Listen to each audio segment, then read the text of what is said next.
મિત્રો, એક ભારત ન્યૂઝ મીડિયામાં આપનું હાર્દિક સ્વાગત છે। બનાસકાંઠાના થરાદમાં ભારત બંધના એલાનને લઈ થરાદમાં આવેદનપત્ર આપવામાં આવ્યું। એસસી એસટી સમાજના લોકોએ રેલી સ્વરૂપે નાયબ કલેક્ટરને આવેદનપત્ર આપ્યું। બાબા સાહેબની પ્રતિમાને ફૂલહાર બાદ આવેદનપત્ર આપવામાં આવ્યું। ભારત બંધના એલાનને લઈ થરાદ પોલીસે પેટ્રોલિંગ વધાર્યું। થરાદના પૂર્વ ધારાસભ્ય ગુલાબસિંહ રાજપૂતે સમર્થન આપ્યું। બનાસકાંઠાના તમામ તાલુકા બંધ છે, જ્યારે થરાદ સંપૂર્ણ ચાલુ જોવા મળ્યું। પત્રકાર હમીરભાઈ રાજપૂત, થરાદ।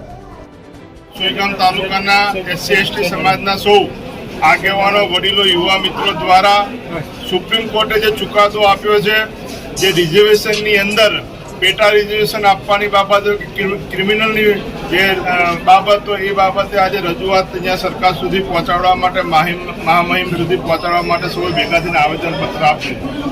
દેશમાં જાતિ જનગણના થવી જોઈએ અને જાતિ જનગણનાના આધારે જેને જેટલી વસ્તી હોય એ પ્રમાણે રિઝર્વેશન દરેકને મળવું જોઈએ।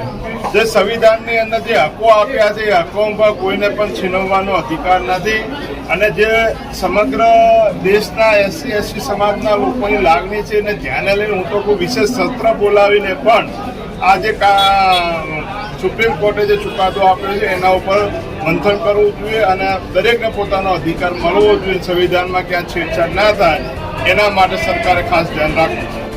ભારત બંધના એલાનના ભાગરૂપે થરાદ ખાતે અમે એક વિશાળ રેલીનું આયોજન કરી અને માનનીય રાષ્ટ્રપતિ સાહેબ શ્રીને આવેદન પાઠવીએ છીએ કે અનામત બાબતે જે કંઈ સુપ્રીમ કોર્ટે આપ્યું છે એ નિવેદનમાં એનો જે ખરડો પાસ કરી અને અનામત કાયમના માટે ટકી રહે અને અનામતની અંદર જે સુપ્રીમ કોર્ટના નિવેદનથી વર્ગ વિગ્રહ થશે અને વર્ગ વિગ્રહને કારણે સમાજ તૂટશે અને સમાજ તૂટશે એટલે અનેક પ્રશ્નો ઊભા થશે।